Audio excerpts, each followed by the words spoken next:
শেখ হাসিনার অধীনে তো নির্বাচন না, কারণ সে ভোটে বিশ্বাস করে না। দলীয় সরকারের অধীনে জাতীয় নির্বাচনে যাবে না বিএনপি। নিবন্ধন বাতিল এড়াতে মত পাল্টাবে দলটি, বলছে আওয়ামী লীগ। এবার মালিকানা বিতর্কে বহুল আলোচিত ঠ্যাঙ্গার চর, পাল্টাপাল্টি কর্মসূচিতে চট্টগ্রাম ও নোয়াখালীর মানুষ। রাজধানীতে প্রায় 2000 কিশোর অপরাধে সক্রিয়, ধারণা পুলিশের। পরিবারের উদাসীনতাকে দায়ী করছেন মনোবিজ্ঞানীরা। সরকারি চিনি কলে বছরে লোকসান সোয়া 500 কোটি টাকা। মেশিনপত্র আধুনিকায়ন করে সামাল দেওয়ার চেষ্টা কর্তৃপক্ষের।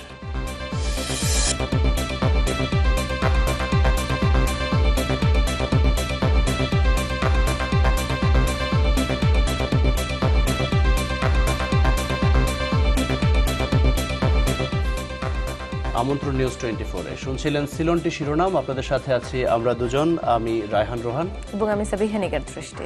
অটো ইগনিশন ও ব্রাশ বার্নার দ্বারা তৈরি আরএফএল গ্যাস স্টোভ, রান্নাঘরের সবার প্রেম। দলীয় সরকারের অধীনে বিএনপি জাতীয় নির্বাচনে যাবে না। সকালে বিএনপির প্রতিষ্ঠাতা জিয়াউর রহমানের সমাধিতে শ্রদ্ধা জানানোর পর এই কথা বলেন দলটির স্থায়ী কমিটির সদস্য গয়েশ্বর চন্দ্র রায়।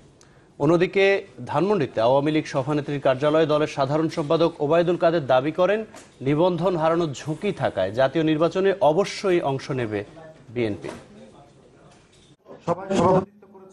নির্বাচনকালীন সরকার ব্যবস্থা নিয়ে প্রধানমন্ত্রী শেখ হাসিনার কাছে একটি রূপরেখা প্রস্তাব করবে বিএনপি।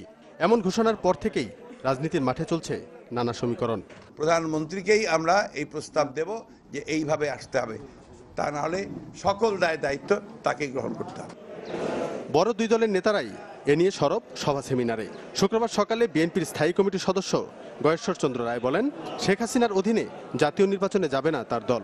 যতক্ষণ পর্যন্ত জনগণের ভোটাধিকার নিরাপদ না হবে এবং নিরাপদ অবস্থান পরিবেশ তৈরি না হবে, ততক্ষণ পর্যন্ত নির্বাচন নয়। আর শেখ হাসিনার অধীনে তো নির্বাচন না, কারণ সে ভোটে বিশ্বাস করে না। আর মহিলা আওয়ামী লীগের সম্মেলন উপলক্ষে সাংবাদিকদের সাথে আলাপকালে ওবায়দুল কাদের জানান, নিবন্ধন বাতিলের ঝুঁকি নিয়ে 5 জানুয়ারির মতো আরেকটি ভুল করবে না বিএনপি।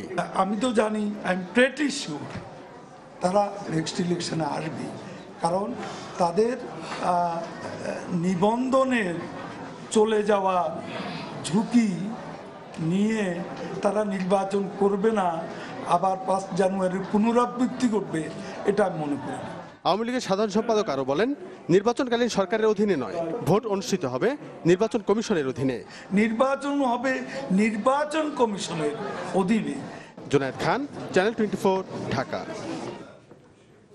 সিটি নির্বাচনকে ঘিরে নিজ দলের পতাকা তুলে কুমিল্লায় আওয়ামী লীগ ও বিএনপির নেতাকর্মীরা। মনোনয়ন বঞ্চিতরা বলছেন, দল যাকে সমর্থন দিয়েছে তার হয়েই কাজ করবেন তারা। বিভেদ ভুলে সবাইকে নিয়ে নির্বাচনে লড়তে চান প্রার্থীরা। উৎসব আমেজে কুমিল্লা সিটি কর্পোরেশনের মেয়র পদে মনোনয়নপত্র জমা দিয়েছেন প্রার্থীরা। প্রথম দুই দলে অভ্যন্তরীণ কোন্দল থাকলেও কেন্দ্রের নির্দেশে সবাই এখন এক কাতারে। মনোনয়ন প্রত্যাশীর তালিকায় আওয়ামী লীগ থেকে 6 জন থাকলেও দল একজনকে মনোনয়ন দিয়েছে। এই পরিস্থিতিতে দলীয় সিদ্ধান্তের উল্টো পথে যেতে চান না বাদ পড়ারা। দল সিদ্ধান্ত দিয়েছে সীমার পক্ষে, আমি সীমার পক্ষে কাজ করব এবং অলরেডি আমি কাজ শুরু করে দিয়েছি। 30 মার্চ নৌকা প্রতীক বিজয়ী হয়ে প্রধানমন্ত্রী শেখ হাসিনাকে কুমিল্লাবাসীর পক্ষ থেকে উপহার দেব। এদিকে বিএনপি থেকে 2 জন মনোনয়ন প্রত্যাশী থাকলেও দলটির কেন্দ্রীয় কমিটি টিকিট দিয়েছে একজনকে। এ অবস্থায় তার পক্ষেই কাজ করার প্রতিশ্রুতি সিনিয়র নেতাদের। ধানের শীষের লোকরা গতবার সক্রিয়ভাবে সবাই তার জন্য কাজ করতে পারেন না, এবার ইনশাল্লাহ সবাই ঐক্যবদ্ধভাবে সক্রিয়ভাবে তার জন্য কাজ করবেন। এই মুহূর্তে জেলা বিএনপির মধ্যে কোনো রকম কোনো দ্বিধা দ্বন্দ্ব বা কোনো রকম কোনো ফাটল নাই। সব বিভেদ ভুলে এক মঞ্চে সবাইকে নিয়ে দলকে জেতাতে চান আওয়ামী লীগ ও বিএনপির মনোনয়ন পাওয়া প্রার্থীরা। আমার অনুরোধ ওনাদের কাছে, আমি জননেত্রী মাননীয় প্রধানমন্ত্রী শেখ হাসিনা আমাকে নৌকা দিয়ে ওনাদের কাছে পাঠিয়েছে, সকলে মিলে ঐক্যবদ্ধ হয়ে সবাই যেন নৌকার পক্ষে কাজ করে। আমার দল সঙ্গে আছে, দল নির্বাচন করতেছে, এই দল থেকে আমি এবার নির্বাচন করতেছি, সুতরাং এখন বিভেদ বলে কিছু নাই। আরেকটি সুষ্ঠু নির্বাচন উপহার দিতে সকল দলের সহযোগিতা চেয়েছেন নির্বাচন কমিশন। নির্বাচন যাতে উৎসবমুখর হয়, ভোটাররা সার্বিকভাবে ভোট দিতে পারে, নিরপেক্ষভাবে হয়, সবার প্রার্থীদের সমান অধিকার, জিরো টলারেন্স, সব ক্ষেত্রে আমরা বাস্তবায়ন করার চেষ্টা করব। কুমিল্লা সিটি কর্পোরেশন নির্বাচনে মেয়র পদ ছাড়াও কাউন্সিলর পদে 150 ও সংরক্ষিত কাউন্সিলর পদে প্রতিদ্বন্দ্বিতা করবেন 42 জন। Desk report, channel 24। ইউরোপিয়ান প্রযুক্তিতে তৈরি আনোয়ারের A1 পাইপ মাটির 1200 ফুটের বেশি গভীর পর্যন্ত চাপ নিতে সক্ষম। বছরের পর বছর পার, নো টেনশন। আনোয়ারের A1 বোরিং পাইপ, চাপের বাপ। ঠ্যাঙ্গারচর বর্তমান সময়ে আলোচিত একটি এলাকার নাম, তবে তা কোন জেলার অংশ তা নিয়ে শুরু হয়েছে বিতর্ক। নোয়াখালী জেলার অংশ বলা হলেও সন্দ্বীপবাসীর দাবি ঠ্যাঙ্গারচর এই দ্বীপ উপজেলার আওতাধীন। এই দাবির পক্ষে অনড় দুপক্ষই। দর্শক, ঠ্যাঙ্গারচর ঘুরে এসে আরো জানাচ্ছেন এমদাদুল হক, ছবি তুলেছেন আবু জাহেদ। চারপাশে অথই জলরাশি, মাঝে একখণ্ড সবুজ। চট্টগ্রামের সন্দ্বীপ আর নোয়াখালীর হাতিয়ার মাঝে জেগে ওঠা এই চর, যা আলোচনায় আসে রোহিঙ্গা পুনর্বাসনের উদ্যোগকে কেন্দ্র করে। বঙ্গোপসাগরের বুকে গত বেশ কয়েক বছর ধরে ধীরে ধীরে জেগে উঠেছে এই চর। প্রায় 10,000 একর আয়তনের এই চরটিকে বিভিন্ন মহল ঠ্যাঙ্গারচর নামে অভিহিত করলেও সন্দ্বীপবাসীর দাবি এটি চর নেয়ামস্তি। এই দাবির সমর্থনে এরই মধ্যে 2 কিলোমিটার দীর্ঘ মানববন্ধন সহ নানা কর্মসূচি পালন করেছে সন্দ্বীপের মানুষ। তাদের দাবি, সাগরে তলিয়ে যাওয়ার আগে এখানে বসতি ছিল সন্দ্বীপের মানুষের, ছিল কয়েক গ্রামের সমন্বয়ে একটি ইউনিয়ন। এটা সন্দ্বীপের অংশ, এটা আমাদের বাপ দাদার ভিটের ঘর, দাদার ভিটের ঘর। আমি আমার সেই বাপ দাদার আদি ভিটা নেয়ামস্তি ইউনিয়ন ফিরে চাই এবং সন্দ্বীপের অংশ হিসেবে অবিলম্বে যাতে ঘোষণা করা হয়। শুধু মালিকানা দাবিই নয়, সন্দ্বীপ থেকে মাত্র 4 কিলোমিটার দূরের ঠ্যাঙ্গারচরে রোহিঙ্গাদের পুনর্বাসনের বিরোধী এই জনপদের মানুষ। এখানে যদি অন্য কোনো বাসিন্দা স্থাপন করা হয় তাহলে জলদস্যুদের সাথে একত্র হয়ে আমাদের সন্দ্বীপের শান্তি এবং শান্তিপ্রিয় মানুষদেরকে অশান্তিভাবে আমরা এখানে বসবাস করা অযোগ্য হয়ে পড়বে। তবে ঠ্যাঙ্গারচরের মালিকানা দাবি করেছে হাতিয়ার লোকজনও। এ নিয়ে তারা পালন করেছে নানা কর্মসূচি। এ বিষয়ে নিজ উপজেলার জনগণের পক্ষে যুক্তি তুলে ধরছে সন্দ্বীপ ও হাতিয়ার প্রশাসন। আমাদের সন্দ্বীপ রেঞ্জের যে বন বিভাগ আছে সেটা কয়েক বছর আগে সেখানে বনায়ন করেছে। সেইখানে বনায়ন যে করেছে সরকারের পক্ষ থেকে গ্যাজেট নোটিফিকেশন আমাদের কাছে আছে। তো সেই প্রেক্ষিতে এবং আমাদের যদি সিএস নকশা বা অন্যান্য কাগজপত্র দেখি তাহলে আমরা দেখব যে এটা আসলে সন্দ্বীপেরই একটা অংশ অতীতে ছিল। হাতিয়ার নলচিরা যে ফরেস্ট রেঞ্জ, ওখান থেকে এটা বনায়ন করা হয়েছে। সেই বিবেচনায় এটা বরাবরই হাতিয়ার অংশ এবং হাতিয়া থেকেই এটার যাবতীয় কার্যক্রম নিয়ন্ত্রণ করা হয়। দুই অঞ্চলের মানুষের দাবির যৌক্তিকতা বিবেচনা করেই সরকার চূড়ান্ত সিদ্ধান্ত নেবে, এমনটাই চান স্থানীয়রা। ইমদাদুল হক, চ্যানেল 24, ঠ্যাঙ্গারচর। রাজধানীতে বেড়েছে কিশোর অপরাধ। পাড়া মহল্লায় তাদের আধিপত্য বিস্তারের জের রূপ নিচ্ছে খুনোখুনিতে। পুলিশের ধারণা, বর্তমানে রাজধানীর বিভিন্ন এলাকায় অন্তত 2000 কিশোর অপরাধী সক্রিয়। এজন্য পরিবারের উদাসীনতা এবং সামাজিক নানা অসঙ্গতিকে দায়ী করছেন মনোবিজ্ঞানীরা। আর আইনশৃঙ্খলা বাহিনী বলছে, কিশোরদের অপরাধ রোধে বিট পুলিশের মাধ্যমে রাজধানীর সব এলাকায় বাড়ানো হয়েছে নজরদারি। ফয়সাল হোসেনের রিপোর্ট।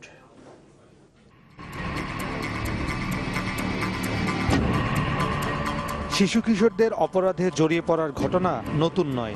বিশেষ করে রাজধানীর পাড়া মহল্লায় বিভিন্ন গ্রুপের তাণ্ডব ও সহিংসতা প্রায়ই উঠে আসে গণমাধ্যমে। নিজের জীবন বাঁচাইতে যায়, আমরা রক্ষা করতে যাই, মনে করেন লাগিয়ে গেছে। গত 6 জানুয়ারি উত্তরার ট্রাস্ট স্কুলের 9ম শ্রেণীর ছাত্র আদনান খুন হয় তার বন্ধুদের হাতে। একই মাসের 19 তারিখে তেজকুনিপাড়ায় কিশোরদের 2 গ্রুপের বিরোধে প্রাণ হারায় 18 বছর বয়সী আব্দুল আজিজ।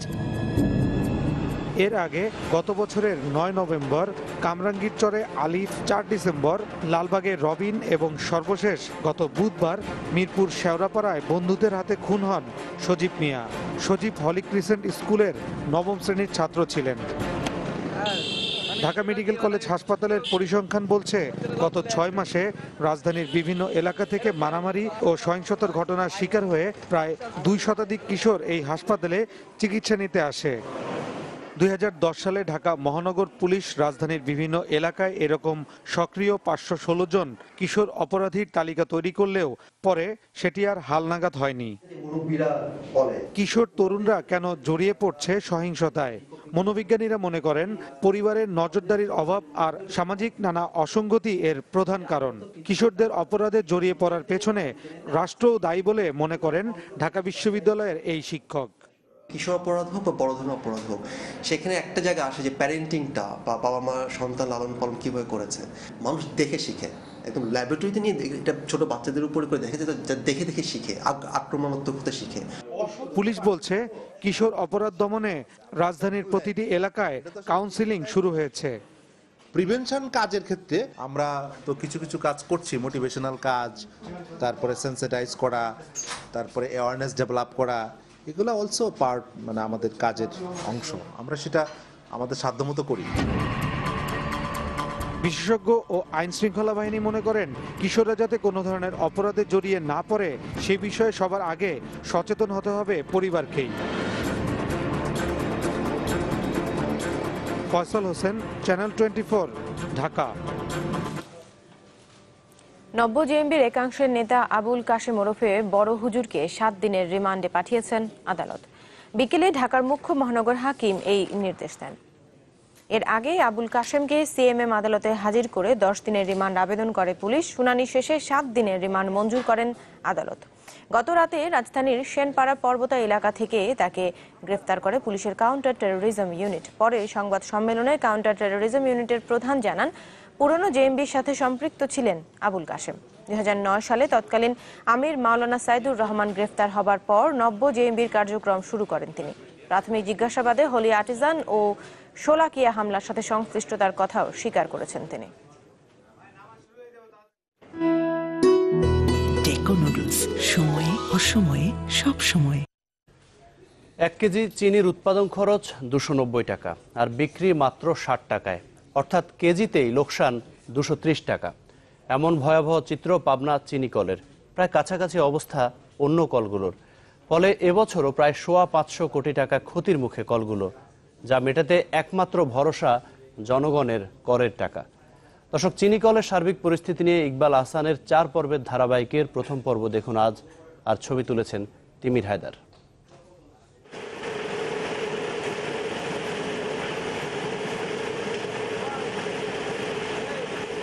যন্ত্রের জৌলুস চলে গেছে বহু আগে, সক্ষমতাও কমেছে আশঙ্কাজনক হারে।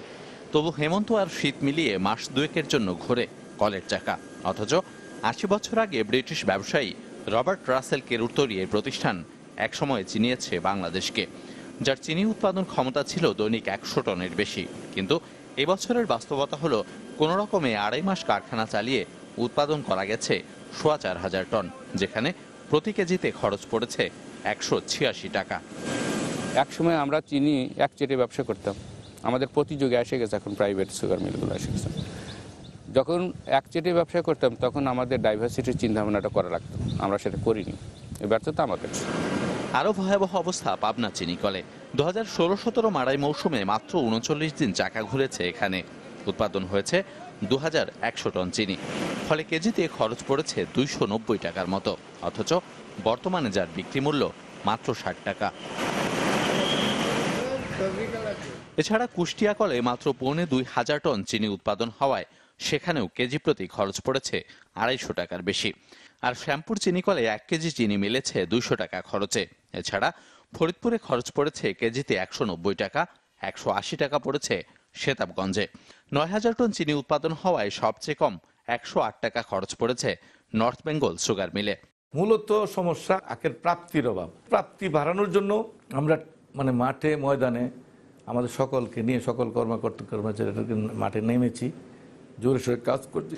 আখ চাষিদের মধ্যে একটা আগ্রহ দেখা যাচ্ছে, আমরা যদি চিনির ভলিউম ও প্রোডাকশন বাড়াতে পারি ডেফিনেটলি চিনি শিল্প ঘুরে দাঁড়াবে। হিসাব অনুযায়ী এবছর 15 কলে চিনি উৎপাদন হয়েছে প্রায় 60,000 টন, যা দেশের মোট চাহিদার মাত্র 3.5%। অথচ লক্ষ্যমাত্রা ছিল দ্বিগুণের মতো। আর সামান্য এই উৎপাদন করতেই প্রতি কেজিতে গড়ে লোকসান দাঁড়াচ্ছে আর বেশি। ফলে 15 কলকে এবারও ক্ষতি গুনতে হবে অন্তত 500 কোটি টাকা। তাহলে এই দায় নেবে কে? যেহেতু সরকার মিলগুলি বন্ধ করবে না, সেই জন্য যাতে লাভজনকভাবে চালানো যায় পর্যায়ক্রমে আমরা সবগুলি মিল মডার্নাইজ করব। যদি সবগুলি না পারি, ধরেন এখন 15টা-16টা মিল আছে, এর মধ্য থেকে 2টা এই বছর নিয়েছি, আগামী বছর হয়তো 2টা, এইভাবে যদি দেখা যায় যে 8-10টা মিল লাভজনক করা গেলে বাকিগুলি বন্ধ করে দিলেও কোনো অসুবিধা হবে না। কেবল এবারই নয়, কলগুলোর লোকসানের এই ধারাবাহিকতা চলে আসছে লম্বা সময় ধরে।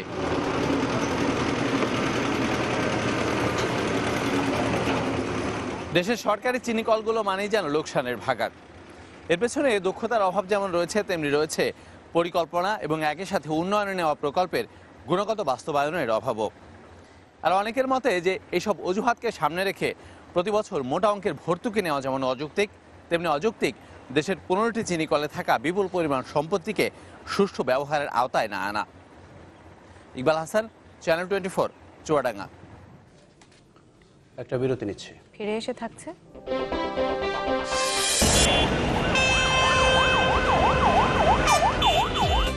শব্দ দূষণে মারাত্মক স্বাস্থ্য ঝুঁকিতে পড়বে ভবিষ্যৎ প্রজন্ম, শঙ্কা চিকিৎসকদের। বড় সমস্যা মানতে নারাজ পরিবেশ মন্ত্রী।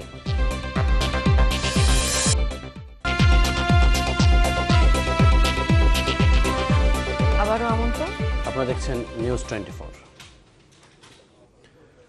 অসাম্প্রদায়িক বাংলাদেশের স্বপ্ন এখনো বাস্তবায়ন হয়নি, এমন মন্তব্য করেছেন বাংলাদেশের প্রথম জাতীয় পতাকা উত্তোলনকারী জাতীয় সমাজতান্ত্রিক দল জেএসডির সভাপতি আসম আব্দুর রব। বিকেলে জাতীয় প্রেস ক্লাবে স্বাধীনতার ইশতেহার পাঠ দিবস উপলক্ষে এক আলোচনায় তিনি এই মন্তব্য করেন। রব বলেন, 7 মার্চের রেসকোর্সের জনসভা এর আগের বিভিন্ন ঘটনার ধারাবাহিকতার ফসল।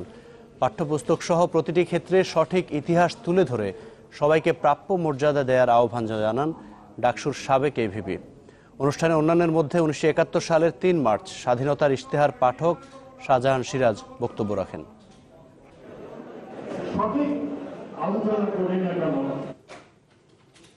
বাড়ছে শব্দ দূষণ, বাড়ছে বধির মানুষের সংখ্যা। চিকিৎসকরা বলছেন, শারীরিক ও মানসিক নানা সমস্যার কারণও শব্দ দূষণ। তাই নিয়ন্ত্রণে এখনই কার্যকর পদক্ষেপ না নিলে মারাত্মক স্বাস্থ্য ঝুঁকিতে পড়বে ভবিষ্যৎ প্রজন্ম। যদিও পরিবেশ ও বন মন্ত্রীর দাবি এটি বড় কোনো সমস্যা নয়। বিশ্ব শ্রবণ দিবসে আনিসুর রহমান এ নিয়ে একটি রিপোর্ট করেছেন।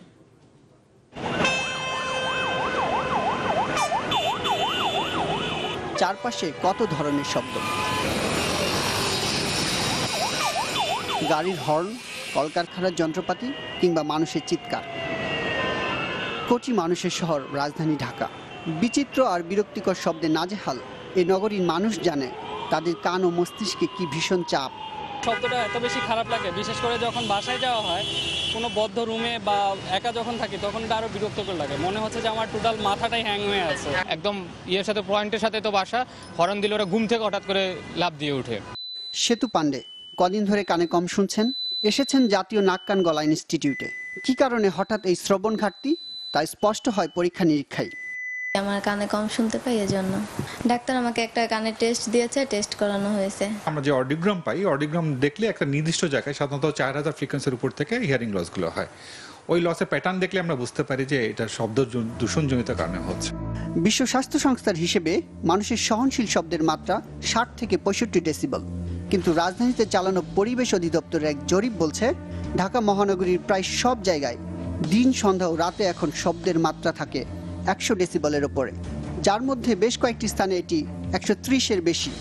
ঢাকা শহরের জরিপটা চালিয়েছি সকাল, দুপুর এবং রাত 3টার সময়ে। এই এলাকাগুলোতে যে মানুষজন সারাদিন থাকে তারা মারাত্মক শব্দ দূষণের মতো থাকে। 2001-2 সালের বেসরকারি একটি প্রতিষ্ঠানের গবেষণা বলছে, ওই সময় ঢাকায় শব্দের সর্বোচ্চ মাত্রা ছিল 104 ডেসিবল। অর্থাৎ 1.5 দশকে ঢাকায় শব্দ দূষণ বেড়েছে 25% বেশি। শব্দের মাত্রা সপ্তাহে 5 দিন আমরা 4-5 বার করে পিক আওয়ার অফ পিক আওয়ারে আমরা রেকর্ড করি। 20 থেকে প্রায় 25 ডেসিবেল প্রত্যেক জায়গায় আমরা অতিরিক্ত তখন আমরা দেখেছিলাম। চিকিৎসকরা বলছেন, শব্দ দূষণ একটি নীরব ঘাতক। বাইরে থেকে এর ভয়াবহতা টের না পাওয়ায় এই ব্যাপারে উদাসীন বেশিরভাগ মানুষ। শব্দ দূষণের জন্য যে শুধুমাত্র মানুষের কানের ক্ষতি হয় তা কিন্তু না। শব্দ দূষণের জন্য মানুষের নিদ্রাভঙ্গ হয়, যখনই ঘুম হয় না তখন তার রক্তচাপ বেড়ে যায়, রক্তচাপ যখন বেড়ে যাচ্ছে তখন তার হার্ট অ্যাটাকের মতো রোগের প্রাদুর্ভাব বেড়ে যায়। যদিও পরিবেশ ও বনমন্ত্রী বলছেন ভিন্ন কথা। তার মতে এমন শব্দের মধ্যে থাকতে অভ্যস্ত ঢাকাবাসী। আমাদের কাছে অভ্যস্ত, আমার তো কানে আমি এখনো শুনি। এত আদর্শ চিন্তা করা ভালো না। We are A developing country, এবং যে যেখান থেকে যেভাবে পারো আমরা কি জানি না? সরকার কি জানে না? সরকারও জানে। বিশ্ব স্বাস্থ্য সংস্থা ও বঙ্গবন্ধু শেখ মুজিব মেডিকেল বিশ্ববিদ্যালয়ের যৌথ এক জরিপ বলছে দেশের 1.5 কোটি মানুষ বিভিন্ন মাত্রায় বধিরতায় ভুগছে, যাদের 50 লাখের শ্রবণ সমস্যা অত্যন্ত প্রকট। তাই বিশেষজ্ঞরা বলছেন শব্দ দূষণ নিয়ন্ত্রণে এখনই কার্যকর পদক্ষেপ নেওয়া না হলে আগামী 1 দশকে বধিরতায় আক্রান্ত মানুষের সংখ্যা বাড়বে আরও কয়েক গুণ। আনিসুর রহমান, চ্যানেল 24, ঢাকা। বৃহত্তম আন্তর্জাতিক নারী সংগঠন ইনার হুইলের বাংলাদেশ শাখার ডিস্ট্রিক্ট সদস্যদের অংশগ্রহণে অনুষ্ঠিত হয়েছে আইএসও মিট এবং কনফারেন্স। সকালে রাজধানীর একটি হোটেলে আয়োজন করা হয় এই অনুষ্ঠানের। এতে বিচারপতি শরীফউদ্দিন চাকলাদার, ন্যাশনাল রিপ্রেজেন্টেটিভ হোসনে আরা চৌধুরী ও এবিসিসিআই সাবেক সভাপতি একে আজাদ উপস্থিত ছিলেন। এ সময় বক্তারা প্রতিটি মানুষকে দেশের অসহায় মানুষের পাশে দাঁড়ানোর আহ্বান জানান। এত সাজানো গোছানো আমাদের সাথে আছেন সিনিয়র গভর্নর। মানুষের এগিয়ে যাওয়ার পথে শারীরিক প্রতিবন্ধিতা কোনো বাধা নয়, বরং সামাজিক দৃষ্টিভঙ্গি পারে তাদের মূল স্রোতে নিয়ে যেতে। প্রতিবন্ধী মানুষদের সম্পর্কে এমন ধারণা দিতেই তাদের পুনর্বাসনের জন্য এশিয়ার সবচেয়ে বড় প্রতিষ্ঠান সিআরপিতে হয়ে গেল বার্ষিক ওপেন ডে। দিনব্যাপী এই অনুষ্ঠানে দেখানো হয়েছে দুর্ঘটনায় শারীরিকভাবে অক্ষম হয়ে যাওয়া মানুষদের সৃষ্টিশীল নানা কর্মকাণ্ড। আর এই আয়োজনের মিডিয়া পার্টনার ছিল চ্যানেল 24। ভাগ্যের এক নির্মম অধ্যায় তাদের সবার জীবনে। সড়ক দুর্ঘটনায় কেউ হারিয়েছেন উঠে দাঁড়াবার শক্তি, কেউ উঁচু স্থান থেকে পড়ে, তারপরও দুর্নিবার মনের শক্তি। রাজধানীর অদূরে সাভারে পক্ষাঘাতগ্রস্তদের পুনর্বাসন কেন্দ্র সিআরপির প্রধান কার্যালয়ে খেলারই আয়োজন। শুধু খেলা নয়, দিনব্যাপী ছিল আরও নানা আয়োজন। 23 বছর বয়সী ইব্রাহিম শরীর না চললেও এক অদ্ভুত কৌশলে ক্যানভাস রাঙিয়ে তুলছেন তুলির আঁচড়ে। শুধু কি ছবি আঁকা, নিজের মতো করে স্বপ্ন বুনছেন এক একজন বানুরা। বলতে গেলে আসলে আমরা পিছিয়ে নাই বা আমরা যুদ্ধ করে টিকতে পারি, বা অন্যান্য মানুষ যেভাবে সারভাইভ করতেছে সেভাবে আমরা টিকতে পারি, সেটা একটা নিদর্শন এটা হতে পারে। তাদের ছবি আঁকা, খেলাধুলা, তারপরে নিজেদের মধ্যে করে ভাবের আদান প্রদান করা, সবকিছু মিলিয়ে পুরো ধারণাটাই চেঞ্জ হয়ে গেছে আসলে। তবে কেবল দুর্ঘটনার শিকার মানুষদের এসব সৃষ্টিশীল কাজের প্রদর্শনী নয়, এই আয়োজনের একটি বড় উদ্দেশ্য দুর্ঘটনার কারণ সম্পর্কে ধারণা দেয়া। বিভিন্ন ধরনের প্রতিরোধমূলক যে ব্যবস্থাগুলো, যেমন হতে পারে স্ট্রোক, হতে পারে স্পাইনাল কর্ড ইনজুরি, তাদের হয়তো কিছুটা হতাশা চলে যায়, কিছুটা সুস্থ হওয়ার মনোপ্রেরণা পায়, কিছুটা কাজের উদ্যম পায়। আর এমন আয়োজন শারীরিক প্রতিবন্ধী মানুষদের সম্পর্কে ধারণা পাল্টে দেবে বলে মনে করেন সিআরপির প্রতিষ্ঠাতা।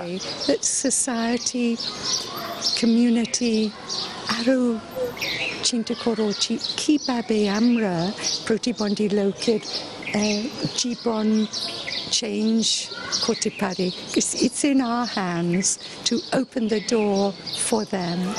1979 সালে প্রতিষ্ঠিত অলাভজনক প্রতিষ্ঠান সিআরপি এখন কাজ করছে ঢাকা সহ সব বিভাগীয় শহরে। শফিকুল ইসলাম সবুজ, চ্যানেল 24, সাভার। সময় হলো আবারও বিরতির। এরপর থাকছে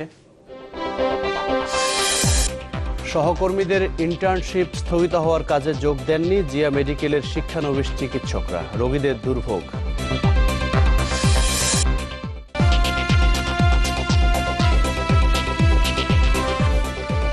বিরতির পর আবারও ফিরলাম, জানাবো আরো কিছু খবর। দক্ষ মানব সম্পদ গড়ার প্রত্যয়ে অনুষ্ঠিত হলো ষষ্ঠ BSHRM MetLife আন্তর্জাতিক মানব সম্পদ সম্মেলন। সকালে বঙ্গবন্ধু আন্তর্জাতিক সম্মেলন কেন্দ্রে শুরু হয় দিনব্যাপী সম্মেলন। এতে বাংলাদেশ সহ বিভিন্ন দেশের মানব সম্পদ পেশাজীবীরা এতে অংশ নেন। এবার সম্মেলনের মূল প্রতিপাদ্য ছিল পরিবর্তনের জন্য বিনিময়। এ বিষয়ে একটি প্রবন্ধ উপস্থাপন করা হয়।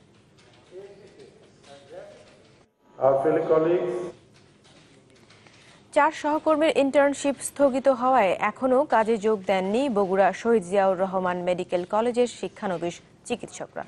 গতকাল বিকেল থেকে তারা কর্মবিরতি শুরু করেন। স্বাস্থ্য মন্ত্রণালয়ের স্থগিতাদেশ পৌঁছানোর পর কাজ বন্ধ করে দেন ইন্টার্ন চিকিৎসকরা। এতে দুর্ভোগে পড়েছেন রোগীরা। এই আদেশে বলা হয় যে 6 মাসের স্থগিতাদেশ শেষে 4 শিক্ষার্থী 4টি ভিন্ন মেডিকেলে ইন্টার্নশিপ করতে পারবেন। গেল 19 ফেব্রুয়ারি ইন্টার্ন চিকিৎসকদের হাতে রোগীর স্বজন লাঞ্ছিতের ঘটনায় তদন্ত কমিটি গঠন করে স্বাস্থ্য মন্ত্রণালয়।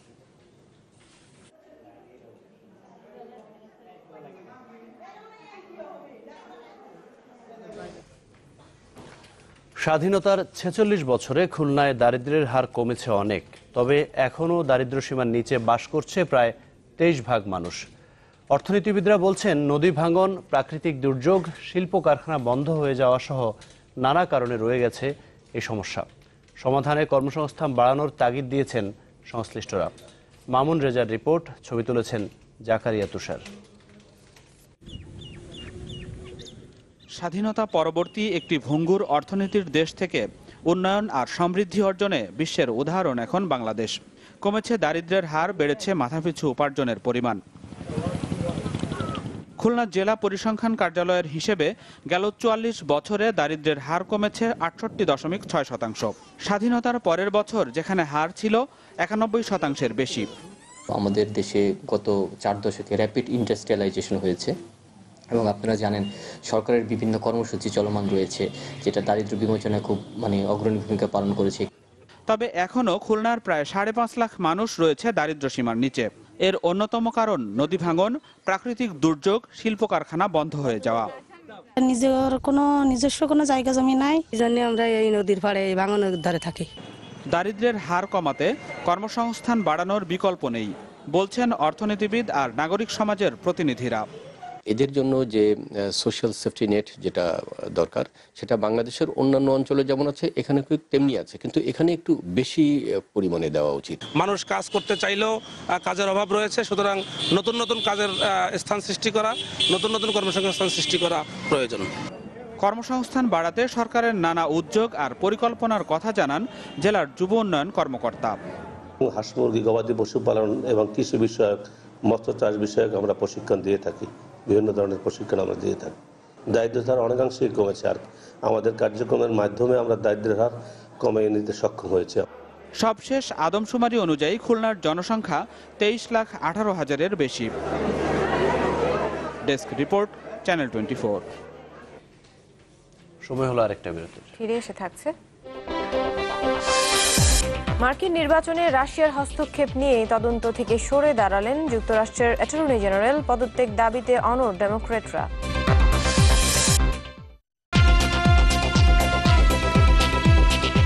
আবারও ফিরে এলাম, আপনারা দেখছেন নিউজ 24।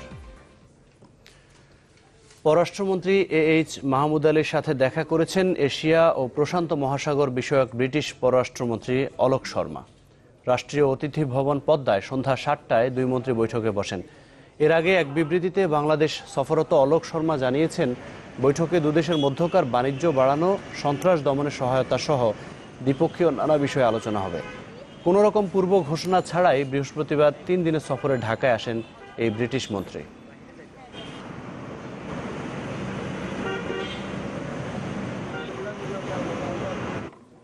দেশের বাইরের খবর। মার্কিন প্রেসিডেন্ট নির্বাচনে রাশিয়ার হস্তক্ষেপের তদন্ত থেকে নিজেকে গুটিয়ে নিলেন যুক্তরাষ্ট্রের অ্যাটর্নি জেনারেল জেফ সেশনস। বৃহস্পতিবার সংবাদ সম্মেলনে এই ঘোষণা দেন তিনি। দাবি করেন, 2016 সালের নির্বাচনের আগে রুশ রাষ্ট্রদূতের সাথে ট্রাম্পের প্রতিনিধি নয়, বরং একজন সেনেটর হিসেবে কথা বলেছেন তিনি, যাতে উঠে এসেছে বিশ্ব সন্ত্রাসবাদ ও ইউক্রেন প্রসঙ্গ। জানান, তার বদলে এই দায়িত্ব পালন করবেন ভারপ্রাপ্ত ডেপুটি অ্যাটর্নি জেনারেল ডানা বনেট।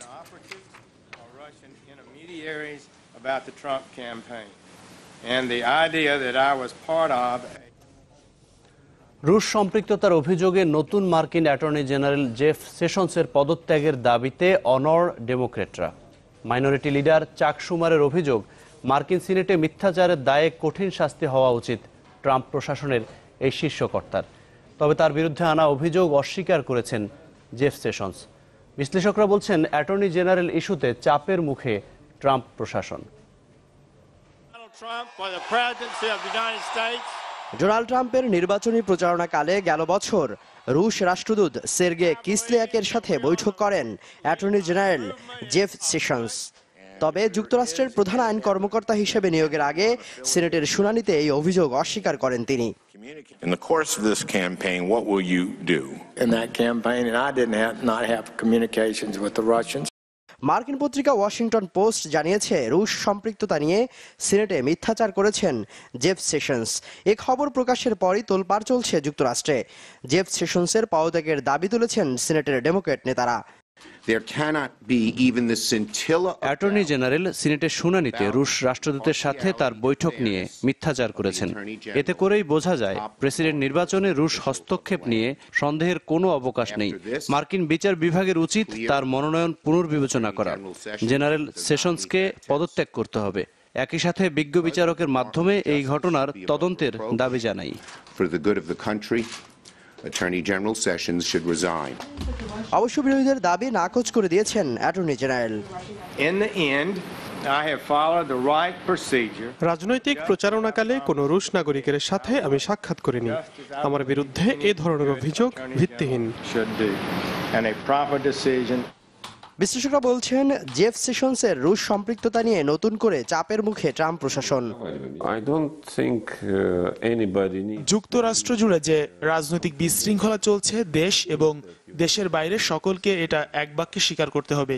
যুক্তরাষ্ট্রের অভ্যন্তরীণ এই অস্থিতিশীলতার প্রভাব পড়বে আন্তর্জাতিক সম্পর্কের ক্ষেত্রেও, বিশেষ করে রুশ মার্কিন সম্পর্কে। জানুয়ারিতে ট্রাম্পের অভিবাসন নীতির বিরোধিতায় বরখাস্ত হন ভারপ্রাপ্ত অ্যাটর্নি জেনারেল শেলি ইয়েটস। এরপর 9 জানুয়ারি দায়িত্ব নেন জেফ সেশনস। অবশ্য গেল মাসে রুশ সম্পৃক্ততার অভিযোগের মুখে সরে দাঁড়ান ট্রাম্পের নিরাপত্তা উপদেষ্টা general Michael Flynn. Shakil Mahmud, channel 24। জঙ্গি গোষ্ঠী আইএস হটিয়ে সিরিয়ার প্রাচীন নগরী পালমিরার পুনর্নিয়ন্ত্রণ নিয়েছে সরকারি বাহিনী। গেল ডিসেম্বরে শহরটি দখলে নেয় আইএস। এক বিবৃতিতে সেনাবাহিনী জানায়, ইরানি মিলিশিয়া ও রুশ যুদ্ধ বিমানের যৌথ হামলার মুখে পালমিরা ছেড়ে পালিয়েছে আইএস। গণমাধ্যম বলছে যে জঙ্গিরা এখন সিরিয়ার পূর্বাঞ্চলে আশ্রয় নিয়েছে। সেখানে সিরীয় বাহিনীর অভিযান চলছে। পূর্বাঞ্চলে আইএস দখলকৃত ইউফ্রেটিস নদী এবং দের আল জোর শহরও নিয়ন্ত্রণে নেয়ার চেষ্টা করছে আসাদ বাহিনী। ফ্রান্সের প্রেসিডেন্ট নির্বাচনে কনজারভেটিভ দলের প্রার্থী ফ্রাঁসোয়া পিলোর বাড়িতে অভিযান চালিয়েছে তদন্তকারী দল। বৃহস্পতিবার সকালে এই অভিযান চালানো হয়। এর আগে গেল মাসে তার নির্বাচনী অফিসেও অভিযান চালায় তদন্তকারী দল। স্ত্রীর ভুয়া চাকরির অভিযোগের জেরে পিলোর ওপর থেকে সমর্থন তুলে নেয়ার আভাস দিয়েছেন মিত্র জোটের মধ্যপন্থী দল ইউডিআই পার্টি। চূড়ান্ত মনোনয়ন জমা দেওয়ার মাত্র 2 দিন আগে আগামী 15 মার্চ তদন্তের জেরে আদালতে হাজির হতে হবে পিলোকে।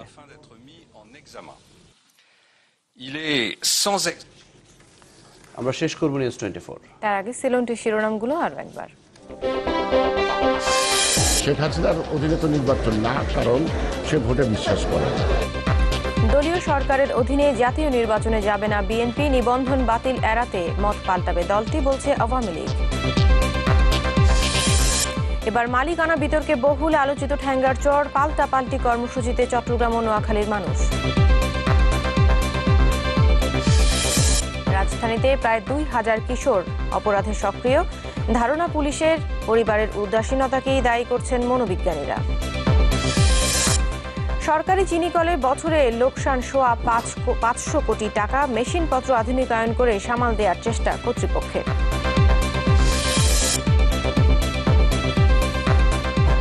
দর্শক, এই ছিল এখনকার মতো। ধন্যবাদ সঙ্গে থাকার জন্য।